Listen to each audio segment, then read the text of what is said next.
Well, good morning, good afternoon to all of you, and thank you for joining us for this UNFIF virtual panel on the outlook for ASEAN post-COVID. This forms part of a series of ours which looks at the longer-term implications for the world economy, but also financial markets. I believe there's quite a few familiar members of the UNFIF network joining us today, so I'll keep this short. But for those of you who aren't familiar with UNFIF, we are a think tank focused on the policies of central banks and the broader policy community, and I head up the Asia office based here in Singapore. And you can, of course, subscribe to receive our updates by going to unfif.org/subscribe. We're very pleased to have a real stellar lineup of speakers with us today, and given time is short, I will spare lengthy introductions, but we today have Joanna Chua, Chief Economist from Citi. Good afternoon, Joanna. Hello, hi. We have Nicholas Kwok, who's the Head of Research from Khazanah Nasional in KL. Good afternoon, Nicholas. Hi, good morning. Good morning, I guess, from where you are, because you said good morning, so. Morning to you. I think we have to transition time zones nowadays, right? And then Tam Phan Luc, who's the Chief Economist at the Bank for Investment and Development of Vietnam, joining us from Vietnam. Thank you. Good afternoon. Yeah, hello everyone. Thank you. Great. Now, to manage and have the best flow of the conversation today, we're going to begin with a moderated discussion with the speakers. We anticipate this taking around 30 to 35 minutes altogether, and then we'll use the remaining time for Q&A with our attendees. During the Q&A, we welcome participant interaction, of course, and feel free to ask questions via email, which you can send to angelia.lee@unfif.org or through the chat function on the platform as well. This is, of course, a good time to remind you all that this will be an on-the-record conversation. So, as we all know, 2020 has been a year like no other, but what could all this mean for global financial markets, and in particular, ASEAN financial markets? What are the key and potential scenarios for recovery, and what could be the effects on the US-China relationship, and how may this pan out for the region as well? Now, these are some of the questions I hope we can answer today, and I would perhaps like to start with to ask how she would view the impact of COVID a decade from now, and do you think we'll see the pandemic as a speed bump or more of a true inflection point for the development of the region? Thank you, Adam. I think, again, it depends on how you define inflection point versus speed bump, but I definitely do not think this is just a speed bump. It's not like the whole region had a deep contraction after COVID, and then we're going to recover back to pre-COVID level, and then we're going to be back to the trend growth that we were prior to COVID as if nothing happened. I definitely do not think that that is the case.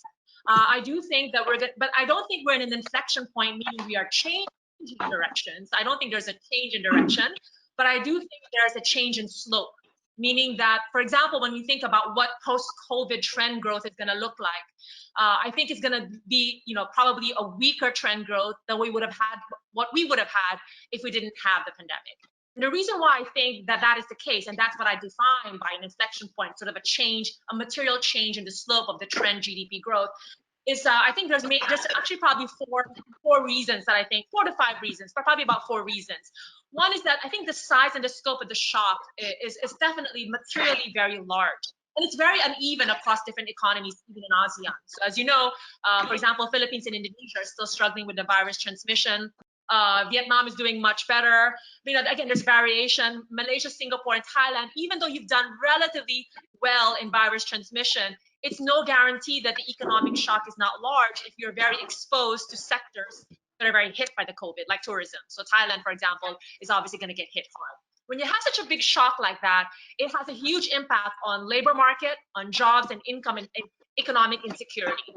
And unless you tell me a scenario where the government's going to basically compensate everyone, it really is going to have a persistent impact on precautionary household savings demand. And I think that's going to impact that kind of the growth expectation. The second thing, a reason why I think there's a little bit more long-term implication is I think this shock has a big impact on investment. And investment growth is a main driver of productivity growth. And to the extent that this investment collapse is going to impact future labor productivity growth, and that's labor productivity is what determines wage growth and living standards, that's also going to have a medium-term impact. And then the third reason is that I think there's some trends that have accelerated because of this pandemic, and that is this accelerated digitization and automation. I mean, this would have happened with or without the pandemic, it would have happened anyway, but we are accelerating even more. And usually when you think of technology adoption, you would think, oh, when you adopt technology, we should have a productivity boom. But the nature of technology that we're facing now is quite different from the kind of late technology that we used to have before. A lot of investment in technology is more about intangible capital. It's scalable technology. It's all about sort of, economies of scale, kind of winners takes all. There's a lot of properties in this technology that creates job polarization.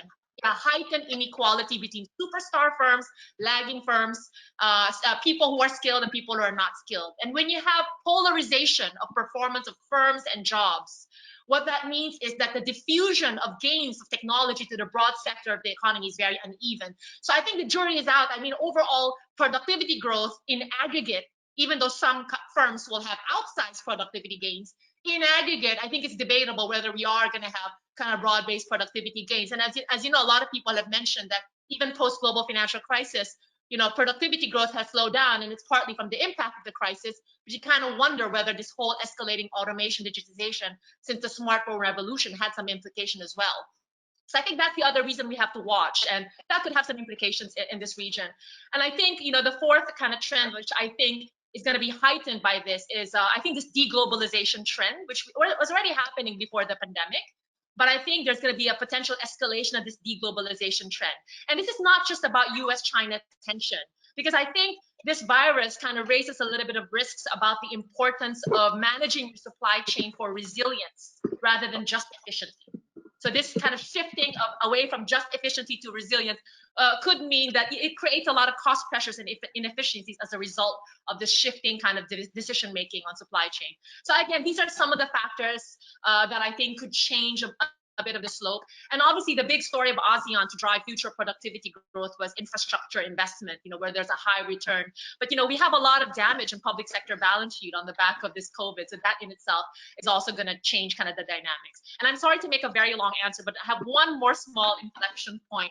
I think also the framework for policy making, especially the role of government and monetary policy in central banking, is also changing.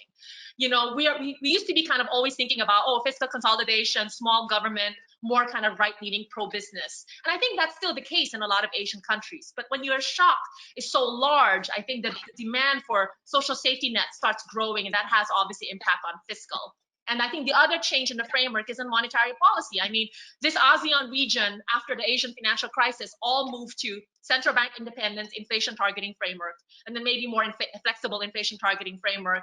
But as you know, BI, Bank Indonesia, is a trailblazer on kind of rethinking the framework of central banks and whether central bank has a role in supporting government and fiscal financing in this burden sharing arrangement and having a little bit more of a nuanced policy framework rather than a more purely inflation targeting framework. So that I think is another inflection point, not just on economic activity, but on a policy.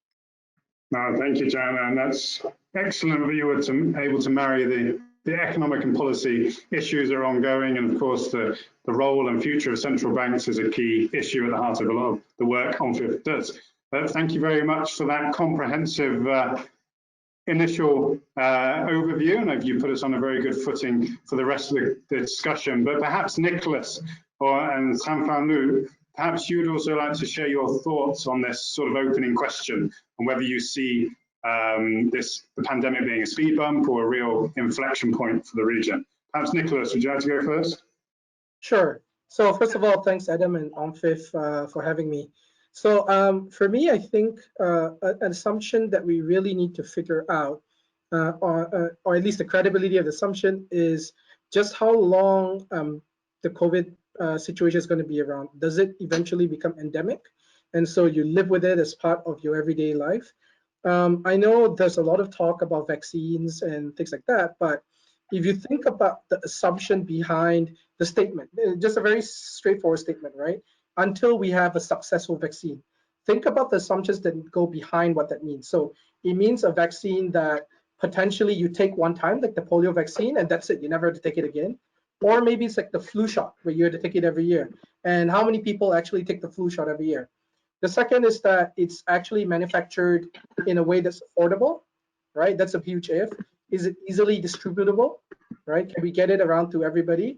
And really, is it effective, and for how long, right? So the kind of miracle, the kind of assumptions that go behind a successful vaccine are quite strong. And I think we need to be mindful of that and approach thinking about how the future in 10 years will look like more from a scenario perspective than a straightforward forecast. So I'm actually a little bit more bearish on a successful vaccine. I think we'll have some, and because of how we're speeding up some of the vaccine trials, some vaccines are in phase 3 now, stage 3. We just don't know what the long-term consequences of the vaccine will be yet.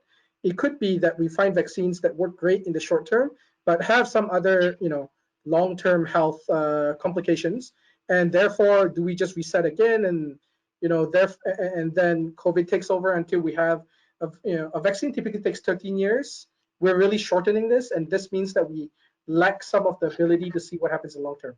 So how much of this becomes an inflection point, I think, really comes down to how much you believe that COVID will be endemic and how much you believe that a vaccine will or will not be found. So given for me, I'm a little bit more bearish than most, given the assumptions you need to qualify what a successful vaccine is. I think this will actually be an inflection point, but it's it's a bit like the X cube graph, right? Like it's an inflection point, but things may still get worse, especially when this is a precursor for other things that we might see in the future. There could be more pandemics, but I think other parts, especially for ASEAN, climate change will be a problem.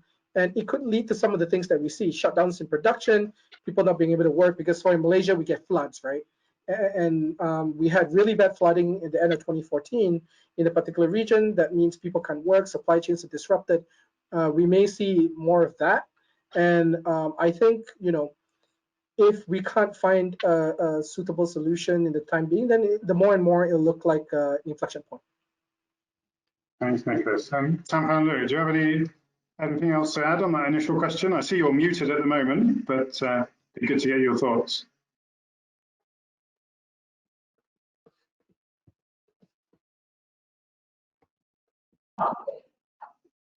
Can you hear me now, please? Can you hear me? Yes. Yes. Okay. Yeah, thank you very much, for inviting me to share with you on my thoughts. I fully agree to Jonah and Nicholas on those comments. I just would like to add a few more. In my view, I think that globalization has also changed. Now, countries tend to focus more on regionalization. So we have seen some sort of alliance, and it's also a very tough challenge for Asian economies, whereby we need to choose sometimes, and it is a very hard choice for Asian economies to choose among the power economies. And the second one is, I think, we don't know when the COVID-19 will be ending. So basically, any country now in our region need to achieve what we call dual goal. Number one is, try to control the COVID-19. Number two, try to reopen and develop the economy along the way. So this is, the dual goal for most countries, in which I agree to Nicholas that vaccine development is a very important factor to consider in the time to come. And next one, I think that it also has a lot of changes in the fiscal and monetary policies. We have seen a lot of central banks, a lot of governments have been injecting money to the economy. So we might be a little bit concerned about the future, whereby we may have asset bubble or higher inflation to come in the coming years.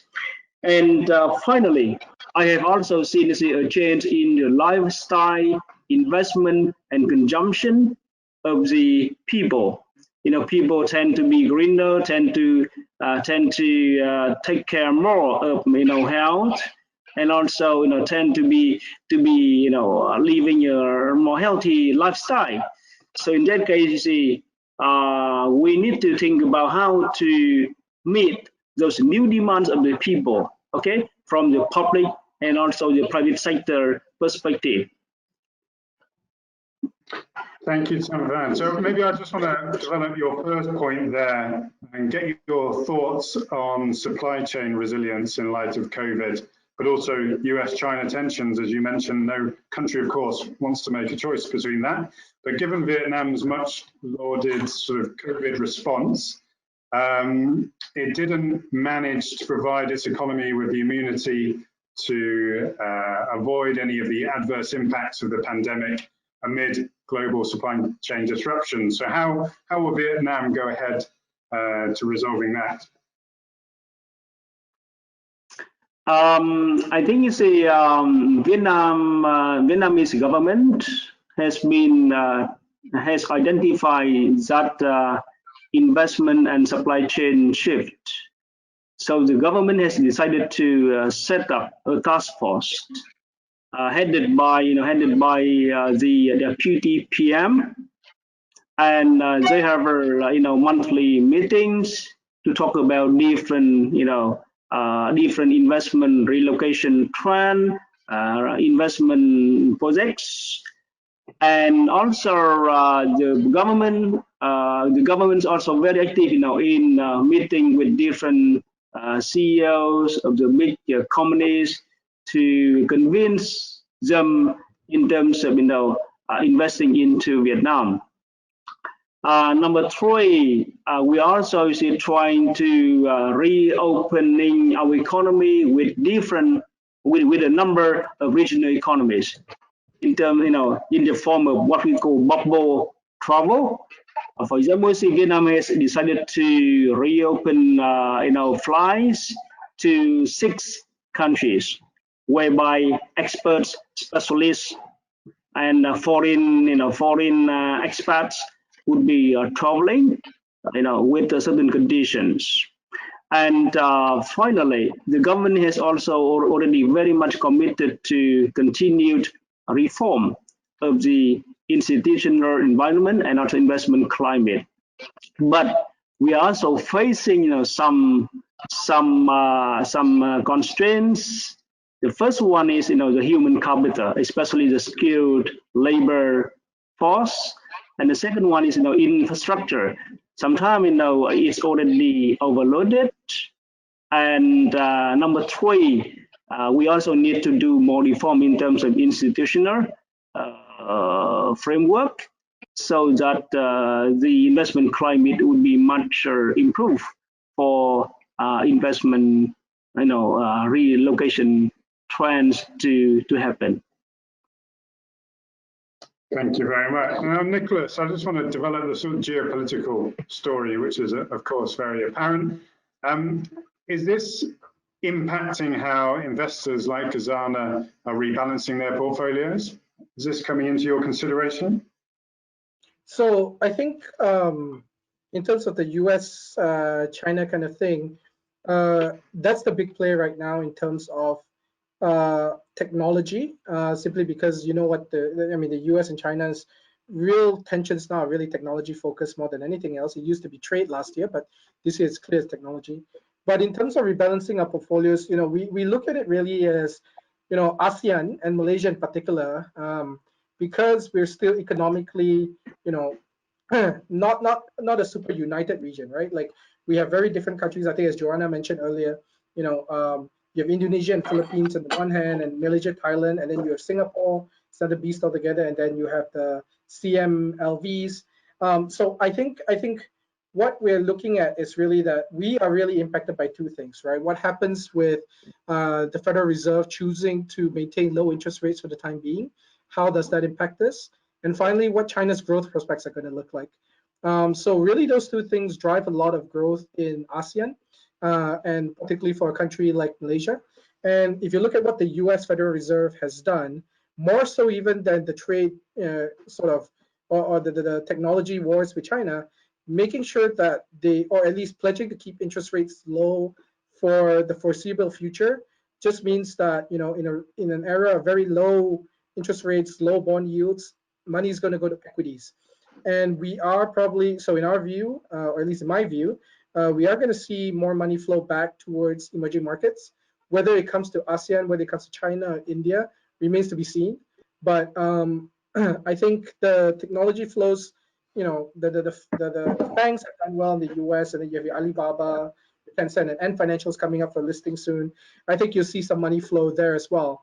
What comes to ASEAN could be a little bit different because ASEAN does not have very strong tech companies. We have some in the private space, so you can think of, you know, Grab, Gojek, and so on. But in the listed space, where will that money go? We're, you know, you might move to ASEAN for diversification, but a lot of it, you know, will still go to your traditional plays. So in terms of rebalancing portfolio, we are looking more towards emerging markets, or at least I think that emerging markets stand to gain quite a bit, given low interest rates for the foreseeable future. And then for growth itself, really depends on China and how much it can grow following COVID. The good thing is that China, because, you know, it managed to restart its economy much earlier. It's doing a good job in containing the virus. And I think that has given a bit of hope, at least for an easier recovery. I mean, it won't be easy, but an easier recovery in the coming 1 or 2 years. But in terms of, you know, what investors are looking for, I think the public market side will be looking at equities in EM. Private markets, you'll still look for particular deals and so on in different spaces, mostly in tech. And ASEAN, I think, can benefit from some of that, especially in the private space. Thank you, Nicholas. Yeah, it does seem for now, definitely the region's future is very much led by the giant neighbours to the north, and that probably won't change for some time to come. So I just want to go back to Joanna and develop the idea of obviously China's role in the region, but also how the impact of COVID is impacting the use of the dollar, renminbi and euro, and how banks like Citi are seeing that. Do you think we'll see a greater rebalancing of these currencies in reserves, but also with remittances? Yeah, so again, I'm not sure the pandemic itself is a major factor. I mean, there's obviously other things that are happening, but you know, there's some economic literature that says that currency composition of reserve holdings tend to be influenced by the currency composition of your trade invoicing. So who are your trading partners, and the composition of that has an impact. And you know, in the past, obviously China was a big, fast-growing source of trading partner for the region. But before, China used to be pegged to the dollar. And so even though you were trading with China, much of your trade in China was invoiced in dollar. But in the last several years, as you know, China's been making a lot of inroads and reforming. And I think, especially in the recent year, not so much the pandemic, but obviously this escalating tension of US-China, which was exacerbated by the pandemic, kind of raised the concerns about kind of financial flow weaponization risks. So I think to the extent that China seems more pushing for opening up renminbi markets and opening up the capital account, provides more avenues for central banks to kind of reconfigure their reserve holdings to more fully reflect what their trading partner looks like that had been previously suppressed because renminbi market was not so open. So that's one thing that I think is kind of changing the dynamic. So for example, we just had the announcement of renminbi, the government bonds in China being part of the WIGBI index, which we think is going to mean $120 billion of inflows, of passive inflows. So that opening up of China, I think obviously provides a lot more room to kind of raise the reserve holdings. So I think maybe that's where we see that. And of course, if this trend of regionalization will happen and a true reflection of currency denominations around that, that's where we're gonna probably go to. Renminbi is probably one of the big winners. But in essence, a lot of reserve composition, you know, I mean, central banks have to hold reserves in currencies that are liquid and what they perceive as sort of safe assets, right? So even if you trade a lot with Indonesia, you know, whether that will be considered there's a limit to how much avenue they can put on that, given that this desire for liquidity and safety will be disproportionately biased towards more of the higher rated kind of liquid currencies. But then there's also the investment component of the reserve holding, which is impacted by expected returns. And I think where this COVID does have an impact, I think the result of the pandemic is we have very low negative real rates in developed markets led by the US. And we have less, I mean, we have some negative real rates in Asia, but less so. And in fact, in some ASEAN, like Malaysia and Indonesia, we have very positive real interest rates. So from that aspect, from an investment portfolio component of reserve composition, there could be an avenue of opportunities for EM. But from a liquid safety component, I think China is the big in terms of reserve composition. Thank you, Joanna. And Nicholas and Savannah, please feel free to add on to those comments and the previous questions if you would like. I also just want to take this opportunity to remind people that now is a good time to start submitting any questions you may have, but I'll also go around the virtual room in a few more minutes and see if anyone wants to speak up and ask a question directly to our panelists. Perhaps before that, I want to go back to Nicholas and have more of a forward-looking question about ASEAN's role in the 21st century and get an idea of how you and KL are seeing what may be the emerging turbulences and vulnerabilities that the region may face. And of course, Joanna and Samfando, please feel free to add your thoughts here too. Nicholas, over to you. Thank you. So I think the first is geopolitics. You know, we are seeing some of the spillovers from whatever's happening between the US and China in the South China Sea. We can't get away from the fact that whatever it is, we are close in proximity to China, and there is a chance that, you know, whatever's happening with the US and China might spill over to Southeast Asia as well. ASEAN typically tries to be as neutral as it can, so but it can't avoid, you know, if these tensions spill over even more. So in terms of what we're seeing in terms of the economics and the social side of it, I think, you know, ASEAN I think is a slight misnomer in the sense we tend to think of ASEAN as a bloc, but it really isn't, you know, in that the countries that make up ASEAN are very diverse, and you know, as much as the Eurozone has its problems when it comes to different countries with different fiscal issues and so on, ASEAN's even worse. And it's even more complicated, more complex with different backgrounds and so on. And I think that you know, means that ASEAN integration is something that probably, in my view, is not in the cards for a long time. That doesn't mean that we can't work together on certain things or create, you know, tech giants together, this sort of thing. But if we're looking at a united response, I don't know if we're going to see something like that. Where I think some of the opportunities that come from ASEAN in the future is also, you know, thinking of ASEAN as first a disparate set of countries. You have countries which are closer in profile, say like Indonesia and Philippines, and then you have Thailand, Malaysia, Singapore is kind of outlier, Vietnam is probably in that group along with you know, some of the more developing countries here. But I think looking at cities as well, I mean, if you think of China with its tier 1, tier 2, tier 3 cities, I think investment opportunities are going to be there. If you think of ASEAN in terms of cities as well, you have your clear tier 1s like Singapore, Bangkok, and so on. And if you look at Manila, Kuala Lumpur, there are opportunities there.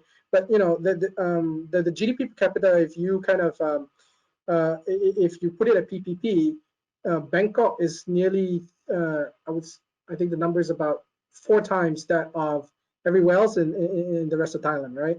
Or at least 4 times the average of Thailand, maybe even more, with 11 million people. And so catering investment opportunity, looking at sectors to invest with that is very different from, say, looking at investment in Thailand in general. You know, back a few years ago, we suggested, hey, check out, you know, we were thinking about this, check out investing in things like poultry in Indonesia because of the consumption. And poultry took off, chickens took off, right? But now if you go there, what you invest in Jakarta could be very different from if you're looking at the Sumatra side. So I think a lot of the opportunities in ASEAN, you know, will come from looking, taking a more granular view at the different cities. I mean, even in Malaysia, Kuala Lumpur is very different from the rest of Malaysia.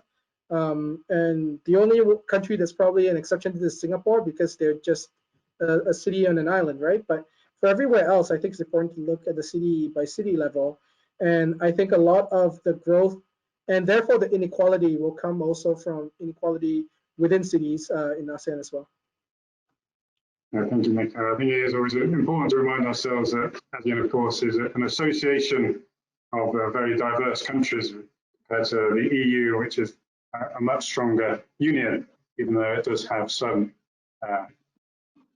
issues, as you pointed out as well. I don't know if Joanna and Tan Van Luc, if you wanted to add to that question about the role of ASEAN in the 21st century and the possible vulnerabilities and turbulences it may face.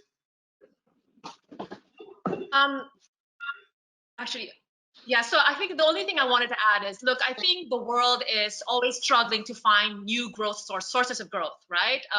As you know, kind of the old engine of globalization and the productivity boom around globalization centered around China was the story of the last decade or so. I think now post-pandemic we're looking for new growth drivers, and I think ASEAN does have pockets of important growth opportunities. You still have pretty much high returns to capital in a number of places because we're still underinvested in terms of infrastructure, for example, where you can still generate a lot of revenue, a lot of returns per unit of investment in capital stock. Similarly, you still have some demographic dividends that you can still harness. And again, a lot of that really needs to match the skills and the human capital and how you can match that with sort of the industries that can really generate that productivity growth. So I think there's pockets of opportunities, but as Nicholas said, I mean, ASEAN's very diverse. I mean, clearly, if you're talking about demographic and labor cost advantages in Singapore, that's a totally different story. It's really more looking at those that are still not in the technology frontier. There's a lot of room for potential catch up.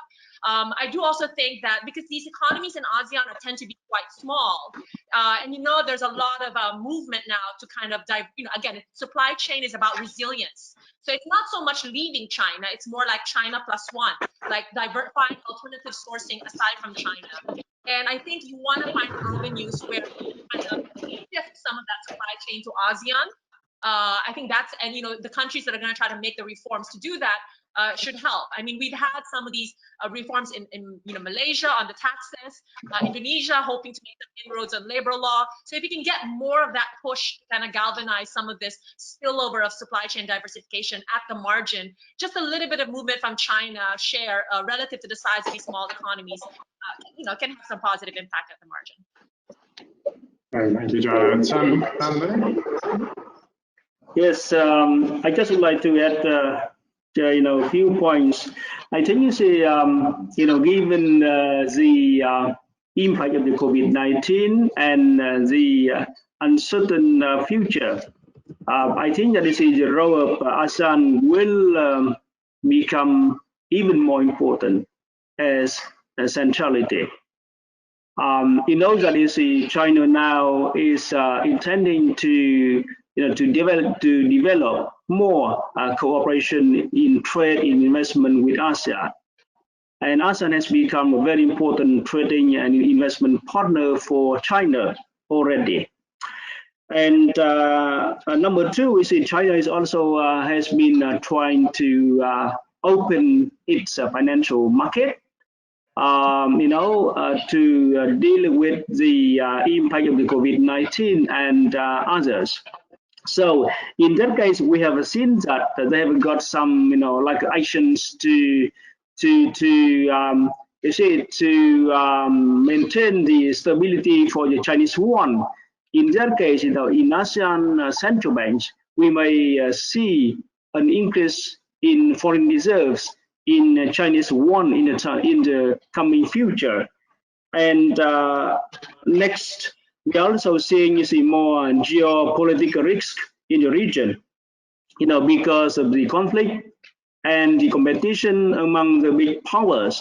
And then ASEAN will become, like a platform for bargaining and so on and so forth.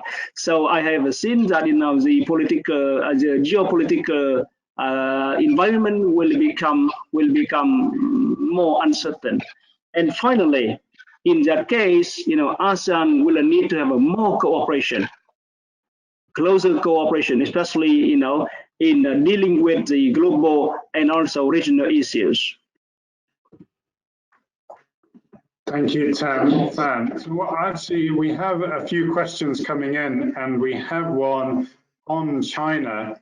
And given your remarks just there, Tan Van Luc, I wonder if we could go on to that question. It's about China's central bank digital currency.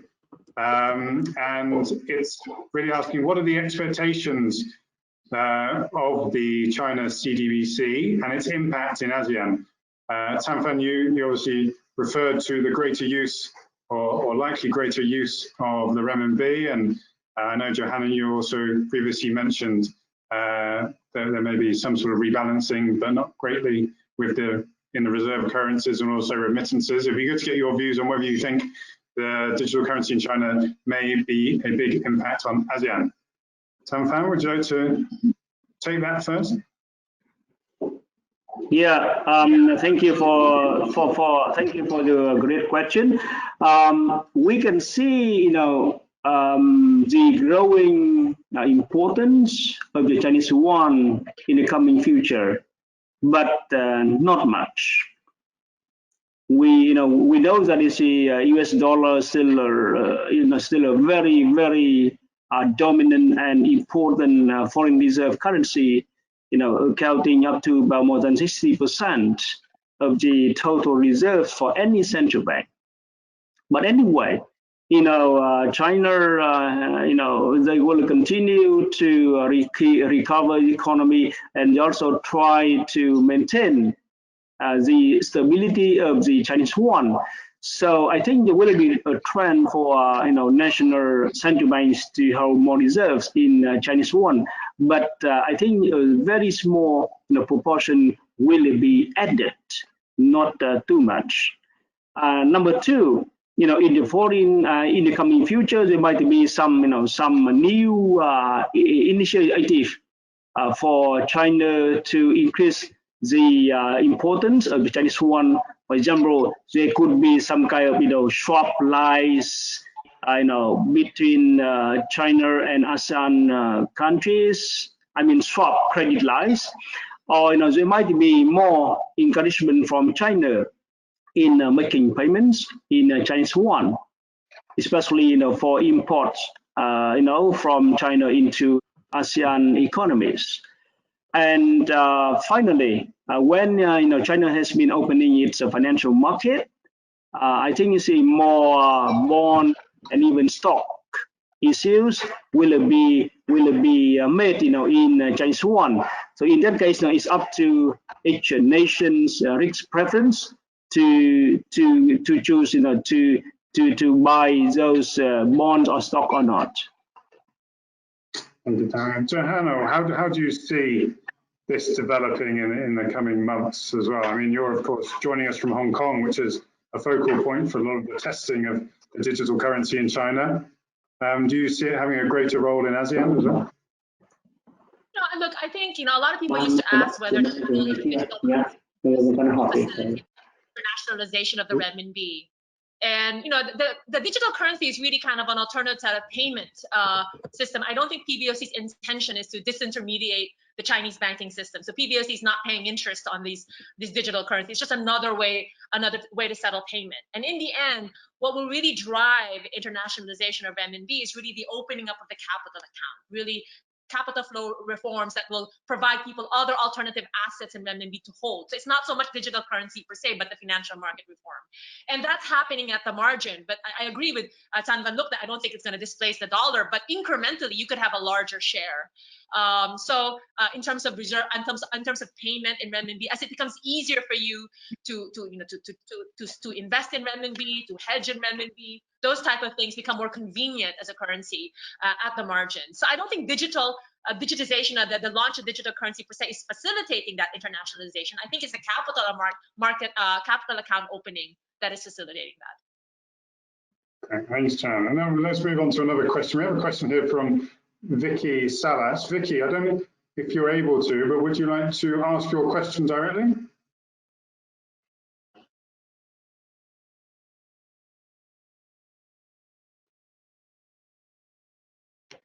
If not, perhaps I can do that on your behalf. So this is also directed to you, Johanna. But in terms of the recovery path, which do you think is the most likely scenario in the Philippines? Is it likely to be a U-shaped recovery path, L-shaped? And if the fiscal and monetary stimulus falls short of preventing any prolonged deleveraging cycle? What's your view on the Philippines outlook? again, forecasting the path of recovery is very conditional on the path of the virus and the transmission of the virus and the lockdown, reverse lockdown, and all these other impact of precautionary behavior. So again, it's very hard to predict.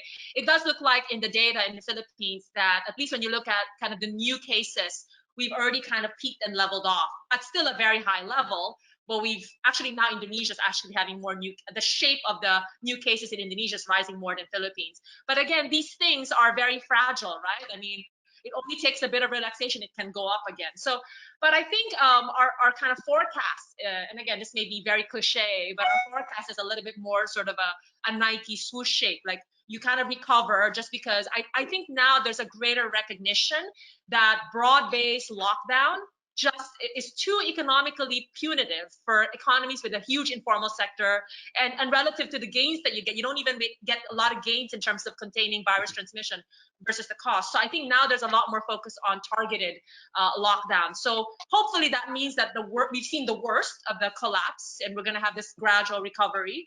But again, because the virus is still persistent, there's the lingering drag on precautionary behavior of both households and corporates. Now, the good thing about Philippines is we don't have a lot of balance sheet vulnerabilities. It's not a very, corporates are not very, in aggregate compared to other, there's not a lot of leverage, and the banks are very well capitalized, so it's fairly liquid. So in a way, there's not a lot of stress in kind of leverage risk in aggregate. There could be some targeted issues.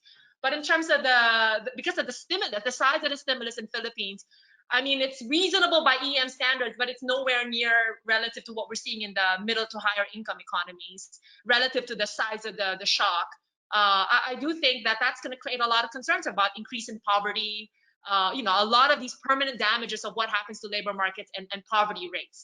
And usually Philippines is very reliant on remittances. In ASEAN, it's the most reliant. It's like almost 10% of GDP.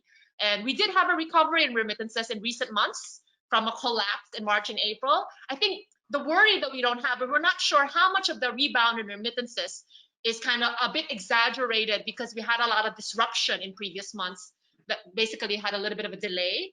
And if deployment is still slowing down, we're going to eventually come off again. And that structural change in the characteristic of how much deployment and remittances growth we're going to get will also impact, expected incomes for some of these households that really need it. So, sorry, it's a very long answer. I think you have some recovery, but I think it's kind of like it's not as dismal as L. It's more like a swoosh shape, Nike swoosh shape. And then, again, the shape is very much dependent on the virus. That's good. Well, let's take that more broadly and regionally, because this dovetails into another question we've had about central banks, but also on inequalities, which of course is something we're going to be speaking about a lot more in the coming months, I'm sure. The question is, we all know that central banks can help with greening the financial system, but do the panelists think that central banks can also help in reducing inequalities? And if so, how? Johanna, maybe you want to add to some of the comments you made on the Philippines in a more regional sense. Okay, so central bank officials are not elected officials, right? So it's not their mandate to redistribute income. I think when you talk about income redistribution, that's really the mandate of the government, and that means fiscal policy really has a much bigger role in that. I think if you put too much objectives and it's tough enough trying to manage inflation, employment. If you add distribution of income, then you're putting too much power of what they're going to decide how you're going to allocate, capital, how you're going to allocate lending. It makes it too complicated. I think there's a lot of trade-offs. It's better you use fiscal policy. I think the risk, and this is, again, it's not specific to a particular central bank, but I think one of the challenges we face after this pandemic is, as we know, in fact, there's a big story now, and we wrote about it, it's an Economist as well. It's surprising, right, that housing prices globally have defied gravity. You would think with this big shock of the pandemic, housing prices would have gone down, but actually it kept going up. And in Asia, we have like China, Korea. ASEAN less so, but we do still have very high property prices.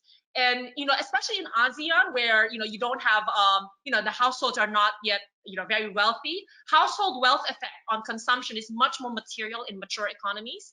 But in poor economies, housing affordability is a big constraint in consumer basket. So I think there's a regressive impact of inflating households to asset owners, and that also has an implication, which is part of the reason why you notice financial stability is in a way partly a constraint to the framework of monetary policy, because if you lean too much on monetary policy to do all the heavy lifting, there's unintended consequences in terms of you can't control where the liquidity goes to. It may not go to real economy. It may just go to asset prices, and that's why I really think redistribution is really the role of government.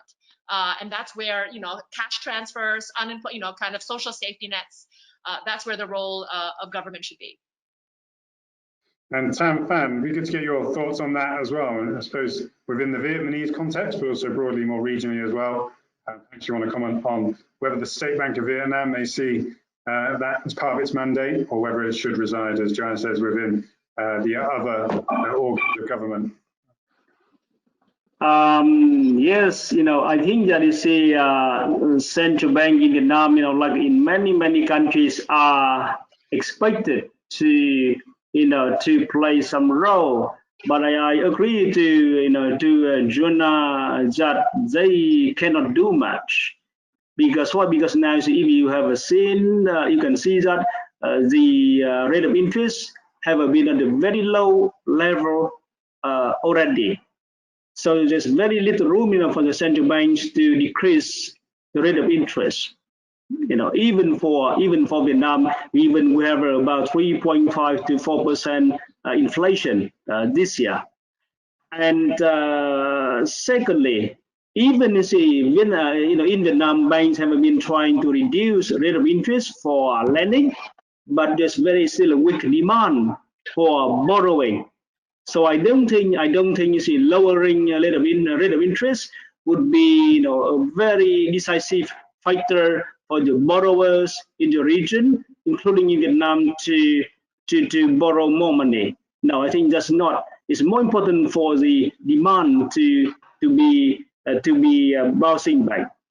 But in the coming years, maybe next year and in the following year, when we have got more economic recovery, in that case, you see the more bank credit will be play more important role to have firms to recover more quickly. So I have seen that most countries now are using more fiscal support, fiscal spending for supporting the firms and households rather than the monetary policies. Thank you, Tam. Now, Nicholas, I'm not sure if you want to comment on that, but feel free to if you wish. Otherwise, maybe just a very quick one, Adam. Yeah, just a quick one. I mean, I agree totally with what Joanna said. I think that forcing another mandate onto the central bank to a bunch of people who are not elected officials for something which is the job of an elected official is probably not something you want to do. That said, I think that at least in the short term, like right now, in the sort of immediate crisis response, the central bank as a regulator for banks can maybe introduce some short-term measures to kind of ensure that there's some level of financial stability for those from lower income households. So where you maybe extend some of the moratorium on loans on small SMEs, small companies. I mean, it does impact the P&L of the banks, but hopefully by doing this, you don't force people to default and then the NPLs increase and so on. So I think there is sort of a role, at least in the short term, for central banks to kind of regulate the banks such that you keep people afloat and manage the balance sheet of the banks as well. Thank you, Nicholas. And of course, Khazanah will continue to grow Malaysia's long-term wealth, I'm sure, in a very sustainable and balanced way as well. So I just want to see if there's any more questions. Angela from the audience. Yes, we do have a follow-up from the question earlier. So the question is, do the panelists think that low interest rates have a positive or negative impact on inequality? Negative. Joanna summarized it beautifully earlier. The negative interest rates, because there's negative interest rates now, but very low interest rates also mean that there's flush liquidity out there, especially if QE continues, which it has. And as Joanna mentioned, there's no way to control where the money goes.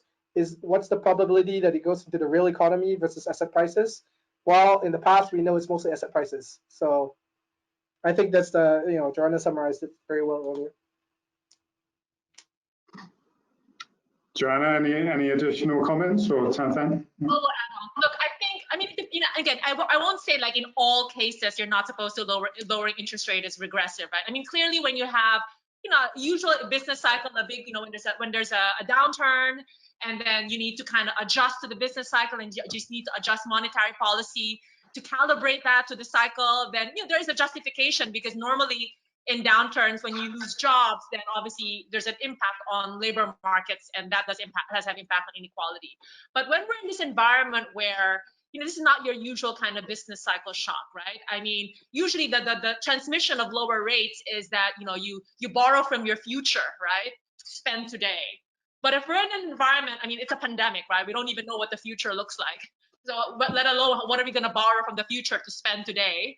And then, moreover, you could make an argument that again, what you really need to kind of support income for the poor is really to solve the virus rather than use monetary policy. So if you're not sure if you're not going to borrow from the future to spend today, then as Nicholas said, the transmission of lower interest rate does not go to generate activity, which creates jobs, which then trickle down to the economy. It just goes to whatever earns a yield. So whether it's a financial asset or whether it's a real estate. So again, it creates a lot of distortions, which again, I agree with Nicholas, can definitely lead to regressive outcomes. But I don't want to say that at all cases, lowering interest rate increases inequality, because I do think that a big recession does tend to raise inequality, just because big recession tends to hurt lower income people. I just don't think this is the obvious solution in this particular downturn. And Tanfan, you're nodding your head. Do you have anything else to add, or do you agree with Nicholas and Joanna fully? Yeah, I fully agree to Joanna that there's not any evidence, no evidence so far, I say, on the linkage, between very low interest rate with inequality. I haven't seen that, but I think there might be some impact. It depends on where you come from. If you are a depositor, and then you can see that if the rate is too low, there's no sense for you to deposit your money with the banks. In that case, you may invest your money into the stock market. In the end, it might become more risky. Thank you, Tanfan. Angela, are there any further questions? Not at this point. Well, maybe I can pose one to the panel. Tanfan, Nicholas, you may want to tackle this, but I want to get your thoughts on how, if at all, ASEAN countries like Vietnam and Malaysia, how their development aspirations may have changed in light of the US-China tensions, but also COVID, and what impact this might have on the region's development prospects, and also the strategic priorities for countries such as Malaysia and Vietnam. Maybe, Nicholas, you may want to kick us off with Malaysia. Sure. So I think one thing that's pretty obvious is if the US and China are going to continue fighting that the way they are, there's going to be some opportunities for reshoring, especially from China's export-oriented kind of industries. So I think China, with its dual circulation model, is going to try to be a lot more domestic focused when it comes to producing for its local market. But for the export market, I think there's still a lot of wisdom in diversifying your supply chains with constraint or resilience as well. You can't be too diversified in a way. So I think there's some opportunities there in terms of foreign investment in looking at filling up all this reshoring. And also countries are pulling back away from China, and maybe there are new partnerships to be had. I think COVID is a little more interesting. So because if you look at Malaysia, there's some very interesting World Bank studies that came out recently where it showed that for the richer countries, the probability of any given job being able to be what they call telecommutable, meaning you can work from home, is like 1 in 5. But in developing countries or some of the frontier markets, is 1 in 26.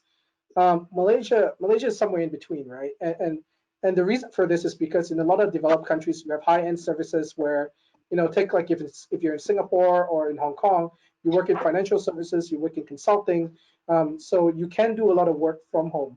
Versus, if you're in developing countries, where in Malaysia, for example, it's very services focused, but it's services like working in food and beverages, working in hotels, a lot of very high touch kind of services that are not essential for the running of an economy.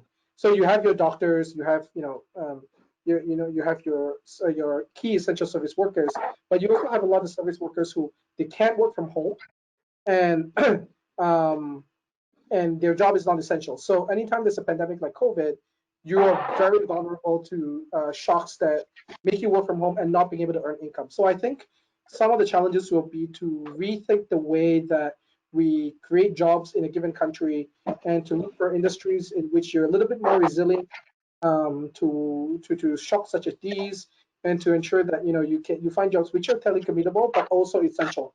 And you'll find that a lot of the higher end services in developed countries, or even in places like Singapore, Hong Kong, and so on, avail themselves of that. In Malaysia, we don't have such. We're not able to do that, and that's why in part we were also extra impacted by COVID. So I think having a look at the kind of jobs you have will be really important moving forward as well. Tan Phan, could you add to that as well? Of course, Vietnam was sort of a rising star of the region and rapidly growing economy. How's this all going to pan out? Yeah, I just would like to add a few more points. I agree to Nicholas that you see in that case, in the context of US and China more tension, I think since ASEAN will still become a very attractive destination for investment relocation. And then I can also see more regional cooperation among ASEAN nations, especially in terms of financial stability policies, in terms of health and service, and also in terms of digital transformation. I have seen that Singapore has been setting up fintech or even digital hub fund for promoting the digital economy in the region. And finally, I also have seen that ASEAN members will also try to diversify. Even we have seen a lot of risk during the past COVID time. So diversification in terms of supply chain is also a very important factor for ASEAN member states. Thank you, Joanne. Joanne, do you have anything to add? Otherwise, I have a question to build on the integration story. But Joanna, please feel free. I think they pretty much covered that topic, so I'm okay. Nothing much to add. So just on that, Joanna, maybe I can get your thoughts. Tan Phan just mentioned possibilities of greater integration within the region, but what would a more economically dynamic and integrated ASEAN mean for companies based elsewhere in the world? Of course, you're working for a very large international bank in Hong Kong, and you must be at the forefront of a lot of these discussions. So how is that? How do you see that unfolding? Right. Well, I mean, there's a very long empirical literature of the linkage between greater integration and productivity growth, right? And it could be because you create a lot of efficiencies, economies of scale, you're able to kind of shift up, properly allocate, investments, comparative advantages. So if there's more integration, there's more potential rooms for productivity growth. So I think, again, I think greater integration would provide more opportunities for businesses to be able to find, for example, whether it's on supply chain, whether it's expanding in businesses, if it's easier to do business around the region, then you can kind of invest, efficiently and allocate and find opportunities with less kind of frictions. Transaction costs and frictions across borders is a very big headache, and especially because a lot of countries in ASEAN tend to be small individually, right? So sometimes, to make an investment, there's a lot of cost, right? So if it's a small market, usually size of the end market does matter to extent that that's why you get a lot of investment in China these days, and why China investment is so sticky, even with all this US-China tension, is because the end market in China is very large, so companies still value having that. So similarly, in ASEAN, if there's enough integration that you can locate a company in one country but can access a larger market in the region, then it becomes more compelling to invest in that ASEAN market, which is why I think integration would be very good. I mean, of course, it's not very easy, because the problem in ASEAN is everyone's in different levels of stages of development in ASEAN. ASEAN is very heterogeneous. So obviously, creating conditions and agreement around how we're going to formulate agreement and integration is always a big challenge. But I do hope that when things are tough and people are struggling for growth, maybe that can push a little bit more towards finding ways of opening up.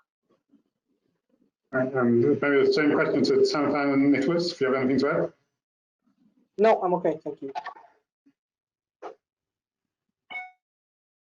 All right, well, Joanna, we have another question. I think this is quite directed to your expertise, but do you think that the burden sharing arrangement being adopted by Bank Indonesia could work for the Philippines?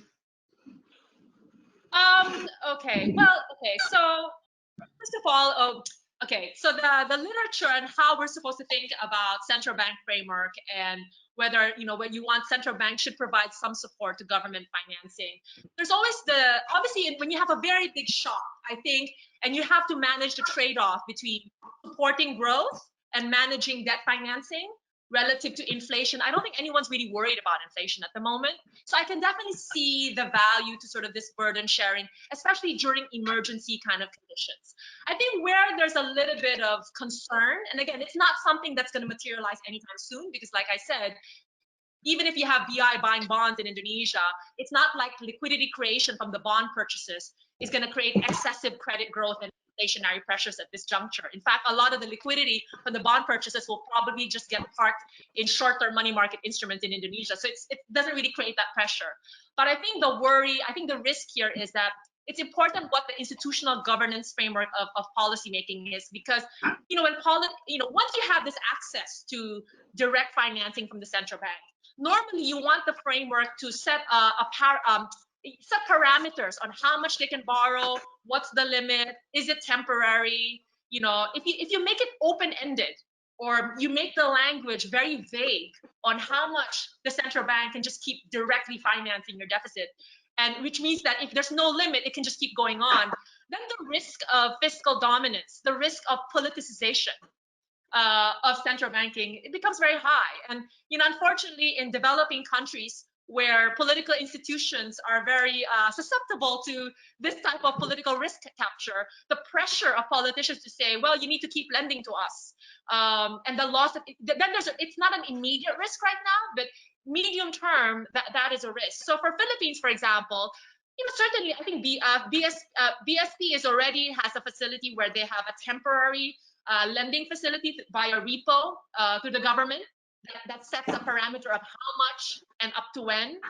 And then they're also buying secondary bond market, no limit. Could they do more?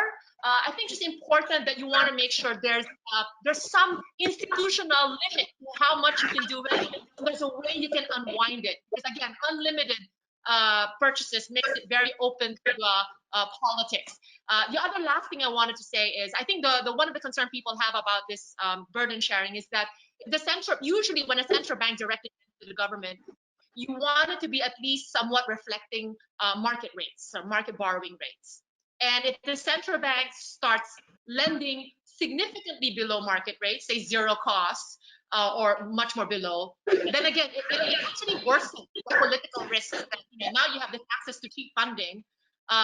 Instead of being the lender of last resort, you become the lender of first choice. And then the question is, how do you get out of that, right? So again, I don't think that monetization of deficit is necessarily a bad thing.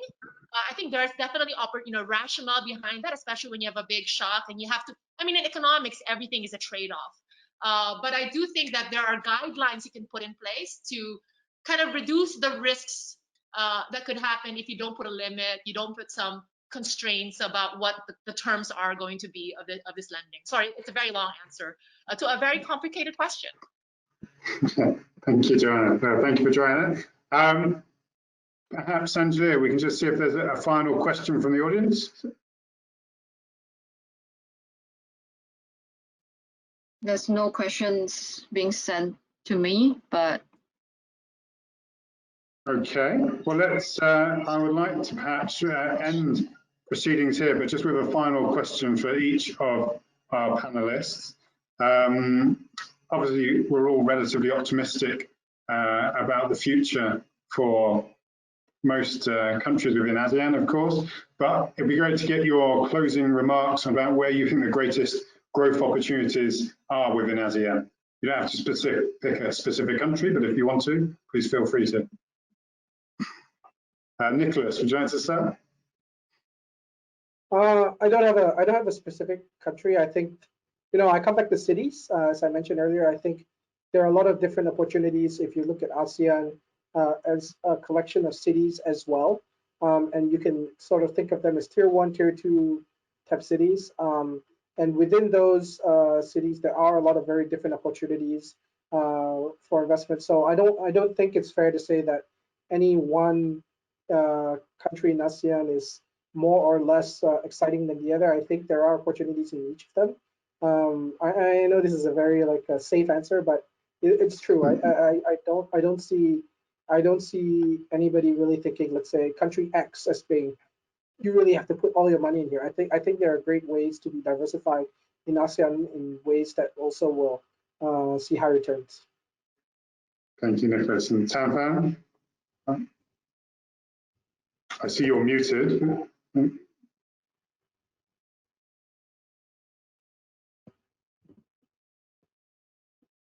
All right, yes. Okay, I think that's a very great question. Actually, we have been doing some research, and then we have come up with what we call 5R strategies for Vietnam, and maybe suitable for other ASEAN member states. The first R, that is to respond. We need to respond to the pandemic. We need to respond to the crisis as quickly and effectively as possible. Number 2, R, that is to recover as quickly as possible. And number 3, we need to reinvent. Okay, so a lot of innovation, a lot of new ideas need to be initiated.